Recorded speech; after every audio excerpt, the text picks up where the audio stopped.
أما بعد فأعوذ بالله من الشيطان الرجيم بسم الله الرحمن الرحيم قد قال الله تبارك وتعالى في القرآن المجيد والفرقان الرشيد ولما جاء موسى لميقاتنا وكلمه ربه صدق الله العظيم إن الله وملائكته يصلون على النبي يا أيها الذين آمنوا صلوا عليه وسلموا تسليما الصلاة والسلام عليك يا سيدي يا رسول الله وعلى آلك وصحابك يا حبيب الله سارے دوست نبی عالم صلی اللہ علیہ وسلم کی بارگاہ میں درود و سلام کو نذرانہ پیش کرو الصلاۃ والسلام علیک یا سیدی یا رسول اللہ وعلى آلك وصحابك يا خاتم النبيين رب اشرح لي صدري ويسر لي امري واحلل عقدة من لساني يفقهوا قولي اللہ خلاق عالم کی حمد و ثنا کے بعد اس کے پیارے محبوب حبیب کبریا امام الانبیاء سرور دو عالم صلی اللہ تعالی علیہ وآلہ وسلم کی بارگاہ عالیہ میں ہدیہ درود و سلام عرض کرنے کے بعد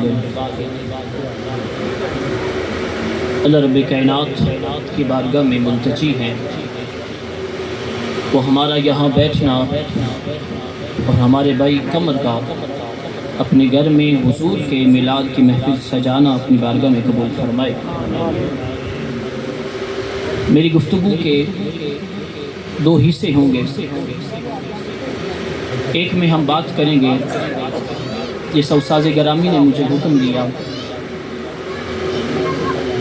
اللہ آپ کا سایہ ہمارے سروں پر تا دیر و قائم و دائم فرمائے۔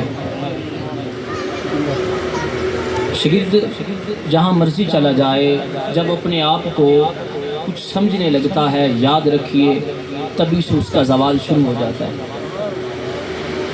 آپ کے ہی قدموں کا صدقہ کہ آپ کے ساتھ بیٹھ کے آج میں حضور کی باتیں آپ کو سنانے لگا ہوں۔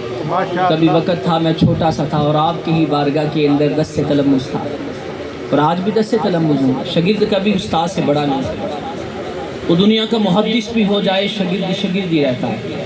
استاذ کا مقام اللہ نے جو بلند کیا ہے وہ کائنات میں اور کسی شاگرد کا ہے ہی۔ استاذ کا اپنا مقام ہے، شاگرد کا اپنا مقام ہے۔ بہرحال پہلا پہلو یہ ہے کہ حضور کی نبی دو عالم صلی اللہ علیہ وسلم کی باتیں ہم عظمت کی کریں گے۔ دوسرے پہلو میں آج ہم یہاں بیٹھے ہیں حضور کے میلاد کی خوشی کر رہے ہیں، اس کے اوپر چند ایک دو باتیں ہمیں اس کا فائدہ کیا ہوتا ہے۔ اللہ رب العزت نے قرآن مجید فرقان رشید کے اندر ارشاد فرمایا وَلَمَّا جَاءَ مُوسَىٰ لِمِيقَاتِنَا وَكَلَّمَهُ رَبُّهُ۔ اللہ رب العزت نے جب سے انسانیت کو پیدا کیا ہے نا تب سے لے کر آج تک انسان اس کے حسن کا متلاشی ہے۔ میری جو گفتگو ہے نا وہ بزرگوں سے ہے ذرا زیادہ۔ آدم علیہ السلام سے لے کر آج تک بندہ اللہ کے حسن کا متلاشی ہے، عاشق ہے۔ کبھی وہ صحراؤں میں، کبھی باغیچوں میں، بیابانوں میں، کہیں نہ کہیں وہ اللہ کے حسن کو تلاش کر رہا ہے۔ کبھی باغ میں جاتا ہے تو اس کے نظارے کو دیکھتا ہے کتنا خوبصورت پیدا کیا اس نے، کبھی انسان کو دیکھتا ہے تو کہتا ہے رب نے کتنا پیارا اس کو بنایا۔ یعنی ہر لمحے، ہر وقت، ہر دور کے اندر بندہ اللہ کے حسن کا متلاشی ہے۔ آؤ ذرا چند صدیاں پیچھے چلے جاتے ہیں، ایک کوہ طور کی وادی پہ ایک عاشق کھڑا ہو کے کہتا ہے اللہ مجھے دیدار تو کروا۔ وَلَمَّا جَاءَ مُوسَىٰ لِمِيقَاتِنَا وَكَلَّمَهُ رَبُّهُ قَالَ رَبِّ أَرِنِي أَنظُرْ إِلَيْكَ۔ جب تک عاشق یار کی جھلک نہ دیکھے عاشق کا گزارا ہو جاتا ہے، اس کی آواز نہ سنے، بس سنا ہو وہ بڑا خوبصورت ہے لیکن نہ تو کبھی اس کی آواز سنی ہو، نہ جھلک دیکھی ہو، گزارا ہوتا رہتا ہے۔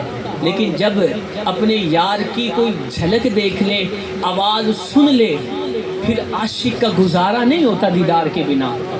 تو موسیٰ وہ تھے، موسیٰ اللہ کا پیارا نبی موسیٰ جب کوہ طور کی وادی پہ اللہ کا کلام سنتا ہے، کلام سنا، اس کی آواز دل میں گونجی، آواز نے اب وہ جو دل کے اندر عشق کی لگن تھی، آگ تھی، اس کو اور بھڑکا دیا، اور اللہ کی بارگاہ میں عرض کی، اللہ ربی ارینی، اب گزارا نہیں ہوندا سونیا دیدار تا کروا۔ پہلے کبھی نہیں مانگا، اتنی زندگی بیت گئی، وہیں آئی، پر دیدار نہیں مانگا۔ دیدار تب ہی مانگا جب یار کی آواز سنائی دی۔ آواز آئی، موسیٰ نے تکرار کیا، اللہ دیدار کروا۔ آواز آئی، موسیٰ لن ترانی، تم مجھے دیکھ نہیں پاؤ گے، میں قادر مطلق ہوں، دیدار کروا سکتا ہوں، پر اے موسیٰ تم میں تابع نظارہ نہیں، تم میں اتنی طاقت نہیں کہ تم میرے حسن مطلق کا نظارہ کر سکو۔ آوازیں دی، اللہ اب دل کے ہاتھوں یہ موسیٰ مجبور ہے، اب تیرے دیدار کے سوا گزارا نہیں، میرے علاوہ اور بھی عاشق ہیں دنیا کے بیابانوں میں، صحراؤں میں، اللہ تیرے حسن کے طالب ہیں، تیرے حسن کے جلوے کو طلب کر رہے ہیں۔ اللہ چلیں ذات کا دیدار نہ سہی، حسن صفات کا ہی کروا دو۔ حسن ذات کا دیدار علماء جانتے ہیں اور ہے، صفات کا دیدار اور ہے۔ اللہ حسن ذاتی نہ سہی، حسن صفاتی ہی کی تجلی دکھا دو۔ اللہ نے دعا قبول فرمائی، فرمایا موسیٰ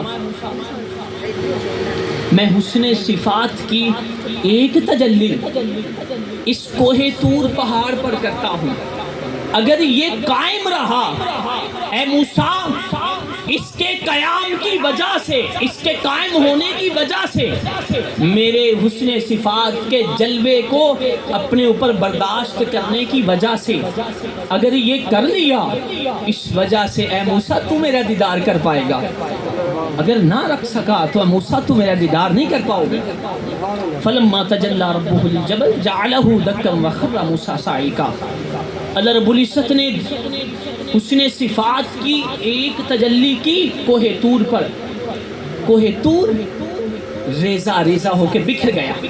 موسیٰ نے وہ تجلی دیکھی، بے ہوش ہوئے، اٹھے، اللہ میں تیری بارگاہ میں توبہ کرتا ہوں، بے شک تیرے حسن ذات تو درکنار ہے، تیرے حسن صفات کا کوئی نظارہ نہیں کر سکتا، لیکن اللہ دل کے ہاتھوں میں تو ایک موسیٰ ہوں، میرے جیسے موسیٰ تو اور بھی آئیں گے، پہلے بھی تھے، آئیں گے، تیرے ذات کو، تیرے حسن صفات کے طالب ہیں، دیدار کے طالب ہیں، اب کوئی ہیلا کر، کوئی ایسا وسیلہ کر کہ جس کو دیکھنے سے اب اپنے حسن مطلق کے کسی نظارے کو کسی انسان حسی پر بیچ دے، کسی بشر مطلق پر، کسی بشر پر بیچ دے، کسی بشر خاکی پر بیچ کہ وہ بشر خاکی کو دیکھ کر، اس بشر خاکی کو دیکھنے سے اللہ تیرے حسن صفات کا نظارہ ہو جائے۔ دعائیں قبول ہو گئی، عاشقوں نے التجائیں کی، تمنائیں کی، عرش تک پہنچی، اللہ نے دعائیں قبول کی، فرمایا موسیٰ وہ پہاڑوں کی طرف دیکھو، مکہ کی وادیوں میں دیکھو، وہ ایک عبد المطلب کا گھرانہ ہے، عبداللہ کا گھر ہے، بی بی آمنہ کی گود میں دیکھو، تم دیدار کے طالب ہو، اے پہاڑوں میں عاشقوں، میرے دیدار کو طلب کرنے والوں، اے کروڑوں موسیٰ، اے کروڑوں موسیٰ، کوہ طور کی وادیوں میں میرے طالب دیدار ہو، نظارہ طلب کرنے والوں، آمینہ کی گود میں دیکھو، میں ایک بندہ محمد بیچنے والا ہوں، جو اس محمد کا نظارہ کر لے گا میں خدا کا نظارہ ہو جائے گا۔ سبحان اللہ۔ جو میرے حسن صفات کا نظارہ کرنا چاہتا ہے وہ میرے اس محمد کا دیدار کر لے، جو میرے اس محبوب کا دیدار کر لے گا، جو اس یار کا دیدار کر لے گا، میں حسن صفات کا نظارہ ہو جائے گا۔ میں اس کو اپنا مظہر بنا کے بیچ رہا، اس کو اپنا مظہر بنا کے بیچ رہا. حضور کا میلاد ہوا امامینہ کی گود میں, امامینہ کی گود میں. ادھر موسیٰ دعائیں, حضور کا میلاد ہوا امامینہ کی گود میں. ادھر مکے کی وادیوں کے اندر ہلچل مچ گئی. امام حاکم نے بیان کیا مجھے عائشہ صدیقہ سے, اس دن اور جن دن حضور کا میلاد ہوا, ایک راہب جو تھا نا مکے میں آیا تھا تجارت کے سلسلے سے. حضور کا میلاد ہوا, اس نے مکے کی گلیوں میں شور مچانا شروع کر دیا.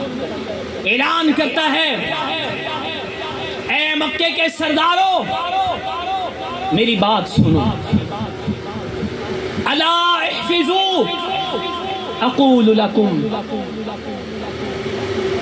میری بات کو سنو, غور سے سنو, یاد رکھو.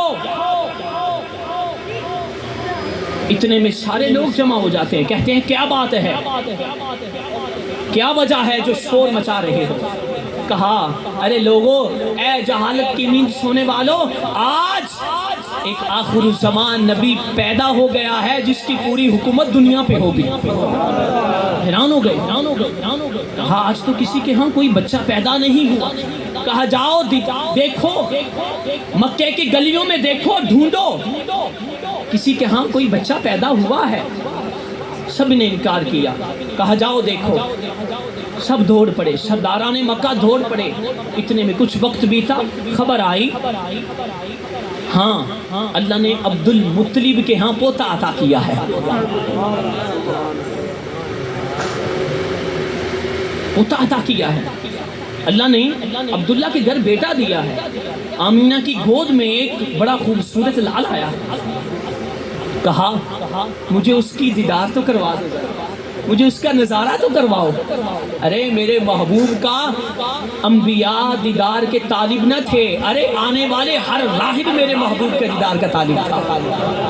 وہ سارا قافلہ اس راہب کی قیادت کے اندر حضور کے گھرانے تک, دروازے تک, حضور کے دروازے تک آیا. دروازہ کھٹکھٹایا گیا, عرض کی گئی حضور کو باہر لایا جائے. حضور گودی کے اندر باہر آتے ہیں. کہتا ہے اگر گستاخی معاف ہو تو مجھے اس محبوب کا دیدار تو کروا دو. دیدار کروایا گیا. روایت میں آتا ہے وہ راہب جو قطب سماویہ کا عالم تھا, نبی دو عالم صلی اللہ علیہ وسلم کو گود میں اٹھاتا ہے, حضور کا دیدار کرتا ہے. مشت سے کپڑا ہٹایا, حضور کی مہر نبوت کو دیکھا, بے ہوش ہو کے گرا, ہوش آئی. پوچھا گیا وجہ کیا تھی, اے راہب بے ہوش کیوں ہوئے. کہا خدا کی عزت کی قسم ہے, ذہابت النبوت من بنی اسرائیل الی بنی اسماعیل. اے بنی اسرائیل, بنی اسماعیل والو مبارک ہو, قریشیہ مبارک ہو. اے بنی اسرائیل والو تمہارے لیے ہلاکت ہو, اے قریشیہ مبارک ہو. بادشاہت اللہ نے تمہیں دے دی, حکومت تمہیں دے دی, نبوت تمہیں دے دی, ارے مبارک ہو. اللہ نے آخر الزمان نبی تمہاری گود میں دے دیا. اللہ نے آخر الزمان نبی آج تمہاری گود میں دے دیا. نبی دو عالم صلی اللہ علیہ وسلم کی میلاد کی یہ خوشیاں, آپ کی شہرت کے علاوہ اور بھی بہت سے واقعات تھے. انہی واقعات میں سے یہ تھا ان دنوں مدینہ مکہ جو تھا وہ قحط سالی میں مبتلا تھا. حضور آئے نا جب, سبزہ و لہلہانے لگا, کھیت ہریالی سے لہلہا اٹھے, ہر طرف پھول نچھاور ہونے لگے, اور سبھی کھیت کھلیان چرند پرند ہر چیز راہبان امت کے اعلان کرنے لگے, لوگوں تمہیں مبارک ہو, اللہ کا پیارا نبی آ گیا, اللہ کا نبی آ گیا. فقط لوگ نہ تھے, راہب نہ تھے, کھیت کھلیان نہ تھے. ارے خدا کی عزت کی قسم جبریل آسمان پہ فرشتوں کی صفوں میں رب قدوس آسمان دنیا پہ یہ اعلان کر رہا تھا اے لوگوں آج بربریت کے ظلم کے اندھیرے ختم ہو گئے, مبارک کو میرا محبوب آ گیا, میرا محبوب آ گیا, میرا محبوب آ گیا. جبریل امین حضور کی بارگاہ کھڑے ہو گئے, اللہ کی بارگاہ میں عرض گزاری کرتے ہیں. پہلے انبیاء جتنے آئے ان کی نبوت بھی زمانی تھی مکانی تھی, یعنی ہر نبی کی نبوت کا ایک زمانہ تھا کہ اتنے زمانے میں اس کی نبوت ہوگی, اس کی شریعت ہوگی, اتنی جگہ پہ وہ نبی ہے, اتنی جگہ میں اس کی شریعت ہے. ہر نبی کو معجزات ملے, کسی کو ایک ملا, کسی کو 2 ملے, کسی کو 3 معجزے ملے. یعنی اللہ نے نبوت بھی زمانی رکھی, مکانی رکھی, اور معجزات بھی بانٹ بانٹ کر دیے. بات سمجھ آئی؟ زمانی تھی, مکانی تھی, کوئی ایک شہر کا نبی, کوئی مصر کا نبی, کوئی کنعان کا نبی, کوئی کسی ملک کا نبی. لیکن جب حضور کی ولادت ہوئی جبریل آ گئے. اللہ آدم آئے, تم نے آدم علیہ السلام کو معجزات دیے, ابراہیم کو نارے گلزار کا معجزہ عطا کیا, موسیٰ کو یزے بیضا کا معجزہ عطا کیا, عیسیٰ علیہ السلام کے ہاتھ میں ایسی طاقت رکھی اگر مردے کو ہاتھ لگاتے تھے مردہ زندہ ہو جایا کرتا تھا. اللہ سلیمان آئے, تمہیں حکومت دی, ہواؤں کی حکومت سلیمان کو, پانی کی حکومت سلیمان کو, آگ کی حکومت سلیمان کو, جنات کی حکومت سلیمان کو, تم نے دنیا کی ساری حکومت سلیمان کو دے دی. اللہ اب یہ نبی محمد آیا ہے, اس کو کتنے معجزات دینے ہیں, اس کی نبوت کتنی مکانی ہے, کتنی زمانی ہے. آواز آئی اے پیارے جبریل, پہلے نبی آتے رہے, ان کی نبوت زمانی بھی تھی مکانی بھی تھی, ان کے معجزات ایک تھا 2 تھے, کسی کو جیسے بیضا دیا, کسی نے گلزار دیا, کسی کو میں نے ہوا کا معجزہ دیا, کسی کو میں نے آگ کا معجزہ دیا, کسی کے ہاتھ کے اندر جب لوہا آتا غمام ہو جاتا. کسی نبی کو میں نے کوئی حکومت دی, کوئی نبوت کے کچھ معجزات دیے. لیکن اے پیارے جبریل, یہ میرا پیارا محبوب ہے, یہ میرا آخر الزمان نبی ہے. اب اے پیارے جبریل زمان کی حدود بھی ختم کر دو, مقام بھی ختم کر دو. اے پیارے جبریل, جو تم نے, جو میں نے تیرے ذریعے آدم سے لے کر عیسیٰ تک جو جتنا دیا سارا جمع کرو. زمان کو بھی اس کی نبوت میں رکھو, مقام کو بھی اس کی نبوت میں رکھو, اور بھی میری طرف سے معجزات کو, خیارات کو اور عطاؤں کو جمع کر کے سارا اب زمان کو, مقام کو ختم کر کے, قانون کو توڑ کے سارا میرے محمد کی جھولی میں ڈال دو. اب زمان مقام ختم کر دو.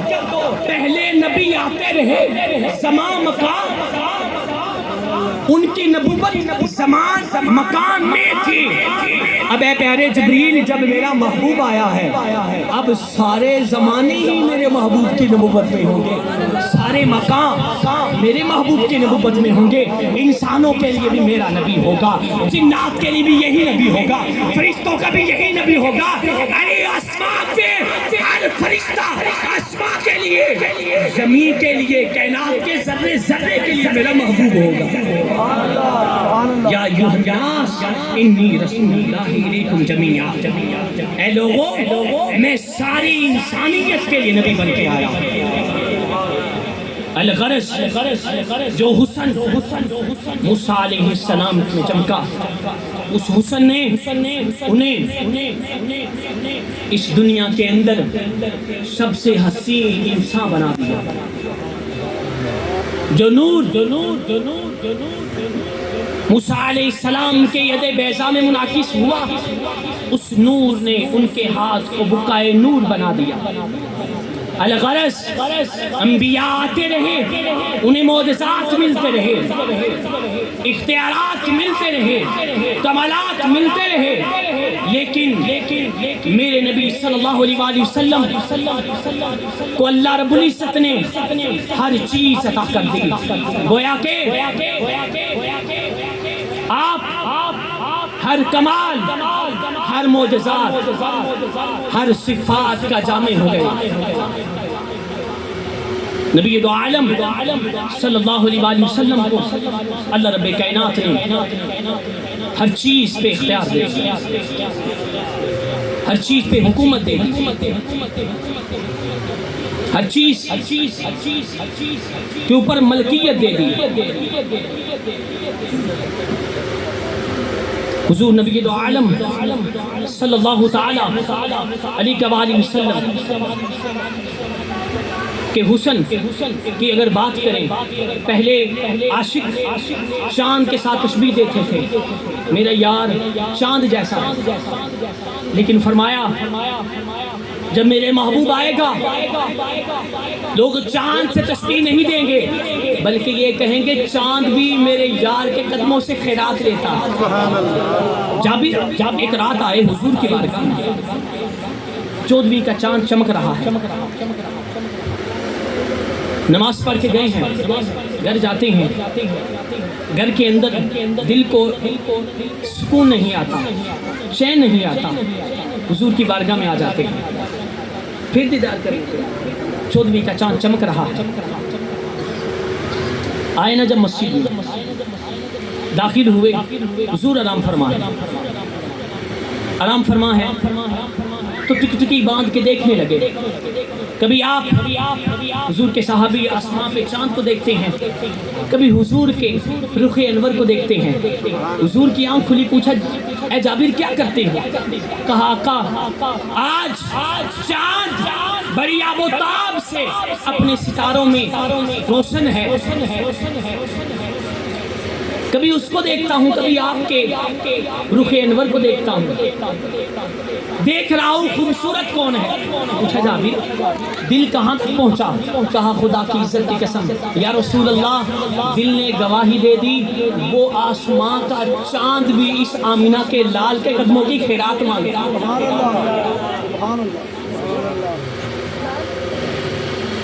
ہم آج حضور کے میلاد کے لیے بیٹھے ہیں، خوشی کر رہے ہیں. بخاری کے اندر روایت ہے، یہ دوسرا پہلو میں چند منٹ کے وہ ختم کروں گا. بخاری میں روایت ہے، حضرت عباس حضور کے چچا، اس کو روایت کیا امام ابن حجر اسقلانی نے. علماء جانتے ہیں ابن حجر اسقلانی کا حدیث کے اندر کتنا بڑا مقام ہے. جنہوں نے بخاری شریف کی شرح کی بیان کرتے ہیں، ابو لہب کا جب مر گیا نا، دنیا سے چلا گیا، ابو لہب خواب میں ملا اپنے بھائی عباس کو. جتنا ظلم، جتنی تکلیفیں ابو لہب نے دی ہیں حضور کو، اتنی کسی اور شخص نے نہیں دی.